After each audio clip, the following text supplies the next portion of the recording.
Welcome to another episode of Q&A. I'm excited for our guest. Jerry Goldstein was a booking agent and artist manager and is now an author and music, business, and performing arts coach. She booked national and international tours for artists performing in acoustic music, theater, and dance. Her award-winning book, How to Be Your Own Booking Agent, The Musician's and Performing Artist's Guide to Successful Touring, is now in its 4th edition. It's used as a textbook in music business courses at universities across the US and Canada and by musicians and performing artists worldwide, and was Amazon's #1 music business book. During normal non-COVID times, Jerry offers her strategic touring career development coaching programs for musicians, performing artists, agents, and managers. Her weekly action-oriented Biz Booster Hot Tips offers step-by-step strategies and techniques to help artists reach their career goals. She was about to launch her very own podcast, Get Great Gigs, the week before the pandemic hit. So watch for that later this summer. Visit performingbiz.com for more information. Meanwhile, she just launched a project to help musicians in need, and we will see what that's about later. Jerry, welcome to the show. Hey, how you doing, Q? Good to be here. Thanks for inviting me. Thanks for inviting me. We greatly appreciate you being here. I mean, someone with your expertise is exactly what this show needs. As you already know what this show is all about, we're trying to educate artists, especially during these times right now and ongoing. And we need it. I mean, everybody needs to have a little more oomph and creativity thrown their way so that they can keep doing what we all love for them to be doing. Absolutely. And speaking of which, what have you been doing besides obviously being a busy bee with all these projects during this kind of time of life? Well, I've been staying away from other people and throwing myself into the projects, but did go to the beach today just to catch up with some beach time before they close the beaches this weekend, since we've got Independence weekend. Right. And they are closing the beaches so that we keep a lot of people away from being with a lot of people. Yeah. And it's important, right? But yeah, you're keeping creative and like you had already kind of mentioned, like this is something we often remind artists is, it's tough times. It's a weird time. It can be frustrating financially, as well as mentally. So. And creating has always been, for a lot of people, an outlet. And if anything, it's even more important now. And we're artists, so that's the main thing. Everybody's got to follow their muse, and understanding how to make this time work for you is something that I talk with a lot of artists about in my mastermind group and in other courses that I have been teaching. So it's an important time to be collaborating and to be supporting each other with ideas. And, like one artist learned how to use this particular tech platform and sharing it with other artists. I think it's really important to have that kind of collaboration and information sharing, because got to keep it going. Speaking of collaboration, I think we're going to bring Shah in just a moment. Great. Good to meet you. What's going on? How you doing? I'm good. How are you? I'm great. Finally, it's great to finally in person. Yes, I know. We've been collaborating through Elizabeth, but Collaborating is a very generous word. You've been helping me for probably years now. Okay, thank you. Obviously, you've been, doing these types of education for many years. You've reached a lot of artists in different genres and stages of their careers. Yeah. So I'm ready to really want to pick your brain a bit to give people just a few things they can learn in this episode, take with them, and just make action on. How can venues remain in the spotlight during COVID?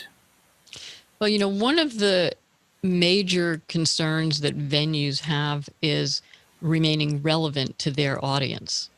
And they've been struggling with that. And a lot of the various conferences that happen around the US and in Canada and around the world have been concerned with that exact thing on how to stay relevant to their particular audiences.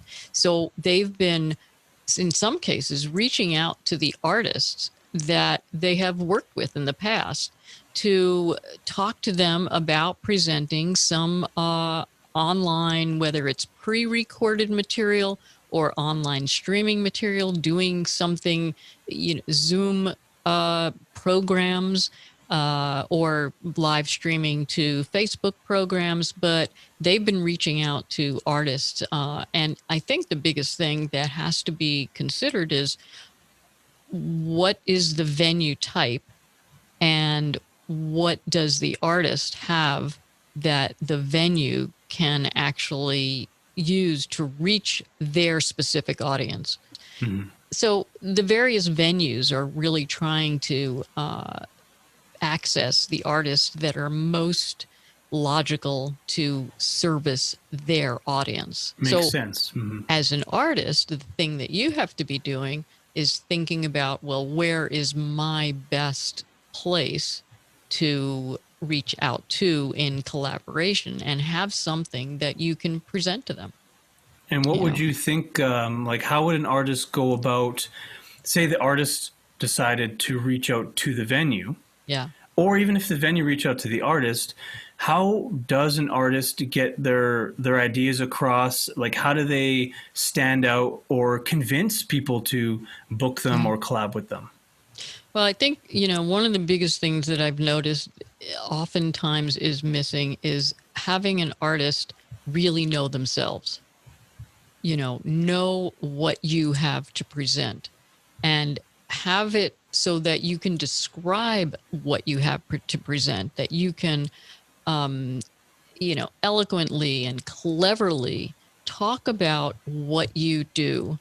Because if you don't know how to present yourself and describe what you do and create a program that is of value to the venue and to their audience, then it's going to be a harder thing for you to get booked because someone else out there does know how to describe themselves and does know how to relate to their audience. Mm-hmm. So step one for almost every artist that I work with is to really look at your stuff all over all your platforms, all your social media, all your websites, and really scrutinize whether or not that material that you have on any of those platforms that you're talking about yourself does the job. Because one of the things that artists have got to know is venue promoters, bookers, they don't want to do your work for you.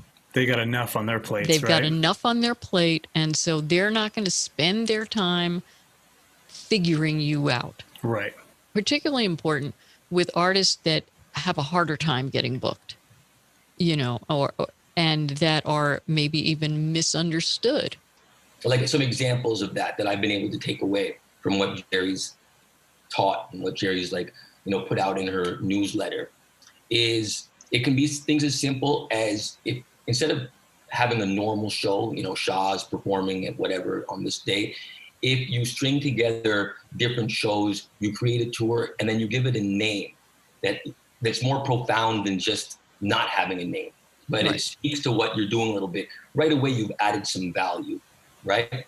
And the other thing about that also is if you're not known, from your name, your personal name, but the show has some intrigue about what you're trying to say and can reach out to an audience that is interested in the show, and in the title of the show or the theme of the show. And oh, by the way, then they get to figure you out and they get to meet you. So, having, and you can always add to your themed name something like featuring or, with, or, Shah presents. Maybe it's politically oriented. Maybe it's, love song oriented. Maybe it's got some kind of a theme that would relate to people. Part of the problem with a lot of artists that just say, yeah, I do concerts. Well, okay, but what am I buying as a Right. venue promoter? What is it exactly that I'm buying, you know, and how am I going to sell it to my audience so that my audience is going to know who you are, what, you know, maybe, you know, for example, okay, I do jazz. Okay, well, what part of jazz do you do? Yeah, there's a You lot of know, I jazz mean, artists, by the there's way. a lot of so jazz out there, you yeah. know, and one of the things about rap and hip hop artists that I think requires them to even dig deeper into describing for a venue owner what they do is, you know, many people are assuming it's one thing. And who knows? You may be doing something. I mean, a lot of the artists that I've met and that I've worked with that are rap poets and you know, hip hop artists, they're working in schools using the art form to teach, you know, elementary poetry and stuff. So describing, if they just said rap, somebody's going to think, well, you know, what Yeah. is that What's the about? first artist that pops in their head, And and then they think right, that's and you, then they right? might think something good or something bad, but then it, you know, if you describe yourself, if you really take the time to understand how to speak about what you do in a much more cohesive, clear manner, then you have the ability to cut through assumptions. Right. It's You know, huge. Yeah. That's that's really huge. huge. And just stand out amongst the sea of artists that are Right. just saying, I'm a Right. hip I hop mean, artist. singer songwriter. Okay, what does that mean? Yeah. You know, I mean, every singer songwriter has a completely different focal point. You know, Mhm. and you could be a singer songwriter in rap. You could be a singer songwriter in country. You could be a singer songwriter in, you know, any of the genres. I love this because you just gave basically several steps that an artist who, if they haven't taken them already, boom, start with that. Like that whole piece, this episode so far already, that could create such a huge difference for artists.